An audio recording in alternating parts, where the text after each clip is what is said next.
मैं अभिषेक मौर्य फिर से स्वागत करता हूं आपका अपने ही चैनल एग्ज़ामगढ़ में। साथियों, हम पॉलिटी के बारे में डिस्कस कर रहे थे। पिछली वीडियो में मैंने राष्ट्रपति और राष्ट्रपति की शक्तियों के बारे में भी बताया था, और आज उसी के क्रम में हम आगे बढ़ाते हुए केंद्रीय मंत्री और मंत्रिपरिषद के बारे में पढ़ेंगे। केंद्रीय मंत्रिपरिषद और मंत्रिमंडल के बारे में अध्ययन करेंगे। तो आइए देखते हैं इसके बारे में हम लोग। जैसा कि हम जानते हैं कि हमारे भारत में जो है संसदीय प्रणाली अपनाई गई है, जो कि ब्रिटेन के संविधान से लिया गया है।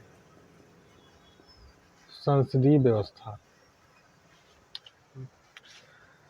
तो हम संसदीय प्रणाली के बारे में देखते हैं पहले थोड़ा सा, उसके बाद हम धीरे धीरे स्टेप बाय स्टेप जो है केंद्रीय मंत्रिपरिषद के बारे में समझेंगे। तो वीडियो स्टार्ट करने से पहले साथियों, आप चैनल को सब्सक्राइब कर लें और वीडियो को लाइक कर लें।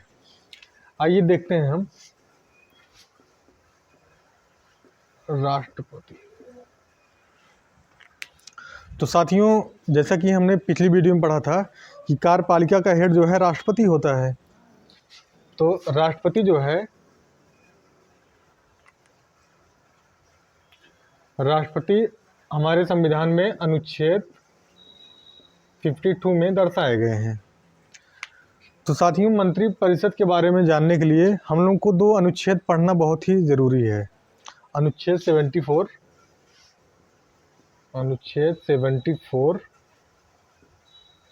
और अनुच्छेद 75। अनुच्छेद 74 में मंत्रिपरिषद के बारे में बताया गया है, मंत्रिपरिषद,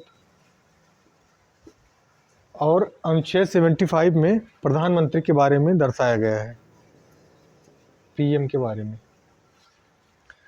जैसा कि हम लोग जानते हैं, प्रधानमंत्री जो है, जो हमारे संसदीय प्रणाली है, जो सदन हमारे यहाँ लोकसभा और राज्यसभा, लोकसभा का ही जो है सदस्य होता है प्रधानमंत्री। हम कह सकते हैं लोकसभा का एक प्रकार से नेता होता है वो, क्योंकि उसमें जितने भी मंत्री होते हैं वो मंत्रियों का हेड होता है। तो राष्ट्रपति जो है, राष्ट्रपति के पास हम जानते हैं तमाम शक्तियाँ होती हैं, लेकिन राष्ट्रपति अपनी शक्तियों का संचालन जो है भारत के जो प्रधानमंत्री हैं उनकी सलाह से करता है।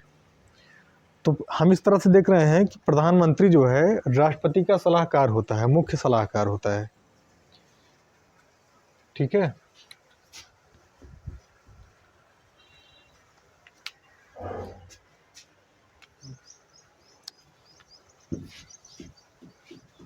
तो आइए पहले हम जो है प्रधानमंत्री के बारे में पढ़ते हैं, उसके बाद जो है धीरे धीरे हम मंत्रिपरिषद की ओर बढ़ेंगे। अब प्रधानमंत्री की बात आती है, पहले हम नियुक्ति देखो कौन करता है इनकी। जो हमारे यहाँ मंत्रीगण होते हैं, जितने भी मंत्री हैं, सारे मंत्री की नियुक्ति जो है हमारे राष्ट्रपति के माध्यम से की जाती है। राष्ट्रपति के माध्यम से की जाती है, वो भी प्रधानमंत्री के सलाह पर। राष्ट्रपति जो है किसी भी मंत्री को नियुक्त नहीं कर सकता है बगैर प्रधानमंत्री के सलाह पर। प्रधानमंत्री उनको सलाह देंगे कि हाँ, ये व्यक्ति योग्य है, इसको जो है मंत्री के रूप में नियुक्त किया जाए, तभी राष्ट्रपति जो है उसको नियुक्त कर सकते हैं। और जो ये मंत्री होते हैं, ये अपना शपथ जो है राष्ट्रपति के सामने लेते हैं, राष्ट्रपति के सामने, और ये अपना त्यागपत्र भी जो है, त्यागपत्र, जितने भी मंत्रिमंडल में सदस्य होते हैं, मंत्री जो हमारे होते हैं, ये अपना त्यागपत्र भी राष्ट्रपति महोदय को सौंपते हैं। तो हम लोगों ने पीएम के बारे में और पीएम या अन्य मंत्रियों के बारे में पढ़ा भी।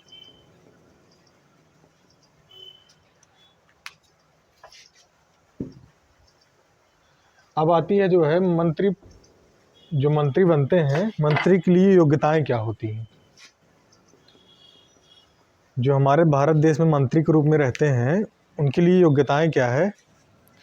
क्या वो लोकसभा के सदस्य रहेंगे तब चुने जाएंगे, या राज्यसभा के सदस्य रहेंगे तब चुने जाएंगे, या लोकसभा राज्यसभा दोनों के सदस्य होंगे तब चुने जाएंगे। तो आइए हम देखते हैं। जैसा कि हम जानते हैं, हमारे यहाँ दो सदन है, लोकसभा और दूसरा जो है राज्यसभा। तो मंत्री बनने के लिए किसी भी व्यक्ति को लोकसभा या राज्यसभा, इन दोनों में से किसी भी सदन का सदस्य होना आवश्यक है, चाहे वो लोकसभा का सदस्य हो या राज्यसभा का सदस्य हो। कभी कभी ऐसा भी देखने को मिलता है कि कोई भी योग्य व्यक्ति होता है जो कि बहुत अच्छा मंत्री के रूप में कार्य कर सकता है, लेकिन कभी कभी वो चुनाव हार जाता है, चाहे वो सांसदी का चुनाव लड़ा हो या राज्यसभा में कोई भी चुनाव लड़ा हो, तो कभी कभी वो चुनाव हार जाता है, लेकिन उस व्यक्ति को जो है मंत्री बनाना ज़रूरी हो जाता है। तो प्रधानमंत्री की सलाह पर राष्ट्रपति उसको मंत्री के रूप में नियुक्त कर देते हैं, लेकिन एक शर्त यह होती है कि 6 माह के भीतर उसे लोकसभा या राज्यसभा किसी भी एक सदन की सदस्यता ग्रहण करना अनिवार्य होता है। तो मोस्टली देखने को यही मिलता है कि जो इस टाइप के मंत्री हमारे यहाँ बनते हैं, अभी हाल ही में आप लोगों ने देखा होगा कि मोदी सरकार में जो है बहुत लोग ऐसे ही मंत्री बन गए हैं बगैर चुनाव जीते, तो उन लोगों को राज्यसभा का सदस्य नियुक्त कर दिया जाता है, मोस्टली वो राज्यसभा में ही चले जाते हैं। तो हम लोगों ने योग्यताएं भी देखी, मंत्री बनने के लिए योग्यताएं क्या है। योग्यताएं यही है कि लोकसभा या राज्यसभा का सदस्य होना अनिवार्य होता है, कोई भी मंत्री होता है। अब बात आती है प्रधानमंत्री जो है वास्तविक शक्ति नहीं होती है प्रधानमंत्री में। जो हमारे यहाँ के प्रधानमंत्री होते हैं उनके अंदर वास्तविक शक्ति निहित होती है, और राष्ट्रपति जो होते हैं उनके अंदर नाम मात्र की शक्ति निहित होती है। तो क्या प्रधानमंत्री अकेले जो है सारे कार्यों का निर्वहन कर सकता है? ऐसा तो हो नहीं सकता। उसी के लिए जो है वो मंत्रिमंडल या मंत्रिपरिषद का विस्तार करता है। प्रधानमंत्री होते हैं और उसके पास जो है ये स्ट्रक्चर माध्यम समझते हैं हम लोग, ये जो है मंत्रिपरिषद होते हैं, मंत्रिमंडल बोल सकते हैं इनको हम। तो इन्हीं के सहयोग से जो है प्रधानमंत्री अपने सारे कार्यों को करता है। जो भी योजनाएं लागू करनी होती हैं इन्हीं के माध्यम से योजनाएं लागू होती हैं, संचालित होती हैं, और जनता के बीच में इन्हीं लोगों के माध्यम से उस योजनाओं को पहुंचाया जाता है। तो मंत्री जो हैं कई टाइप्स के होते हैं। मंत्री के भी 2-3 प्रकार होते हैं। आइए हम देखते हैं मंत्री कौन कौन से मंत्री होते हैं। मंत्री, जैसा हम लोग जानते हैं, एक होते हैं कैबिनेट मंत्री, दूसरे होते हैं राज्य मंत्री, तीसरे होते हैं उप मंत्री। ये 3 तरह के मंत्री होते हैं, कैबिनेट मंत्री, राज्य मंत्री और उप मंत्री। तो पहले हम देखते हैं कैबिनेट मंत्री के क्या क्या कार्य होते हैं। कैबिनेट मंत्री वह होता है जिसको भारत के जो बहुत इम्पोर्टेंट विभाग है, महत्वपूर्ण विभाग, उसकी जिम्मेदारी कैबिनेट मंत्री को दी जाती है। जैसे देख लेते हैं हम रेलवे, रक्षा मंत्रालय, वित्त मंत्रालय इत्यादि। जो मुख्य मंत्रालय होते हैं वो कैबिनेट मंत्री को दिए जाते हैं। अब हम देखते हैं राज्य मंत्री में। राज्य मंत्री में भी 2 प्रकार के होते हैं मंत्री। एक होते हैं कैबिनेट मंत्री के सहायक, और दूसरे होते हैं स्वतंत्र प्रभार मंत्री।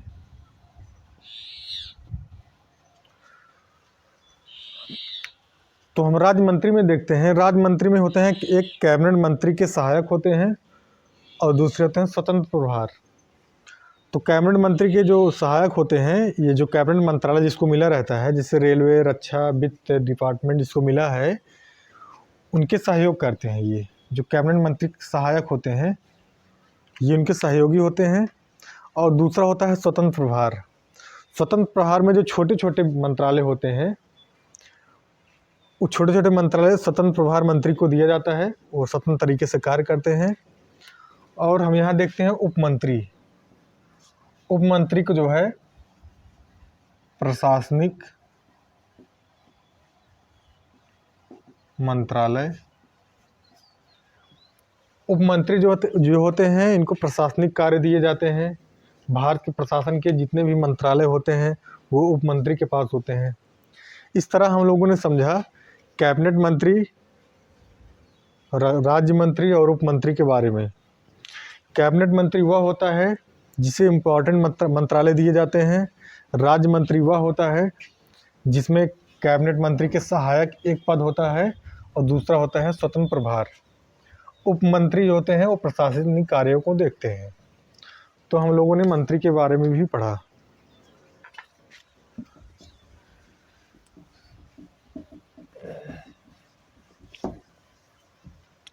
साथियों, एक चीज़ हम ये जान लेते हैं, जैसे कोई भी मंत्री अपने पद से त्यागपत्र देता है, कोई मंत्री अपने पद से त्यागपत्र अगर देता है तो उसे जो है उस समय भारत के जितने भी मंत्री परिषद है, मंत्रिमंडल है या प्रधानमंत्री हैं, वो सारे मंत्रालय रद्द हो जाते हैं। मंत्री परिषद जो है विघटित हो जाती है।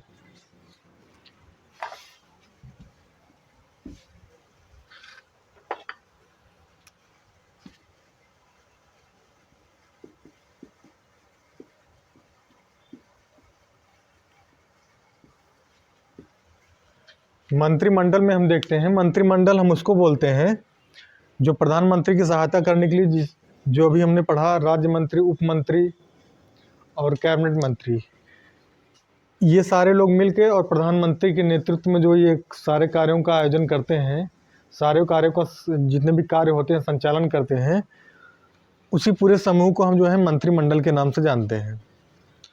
तो साथियों, हम लोगों ने मंत्रिमंडल और मंत्री परिषद के बारे में आज पढ़ा। आई होप आप लोगों को वीडियो में सब कुछ समझ में आया होगा। और वीडियो अगर आपको थोड़ा सा भी अच्छा लगा हो तो आप वीडियो को शेयर करें और अपने दोस्तों को शेयर भी करें, वीडियो को लाइक करें। धन्यवाद।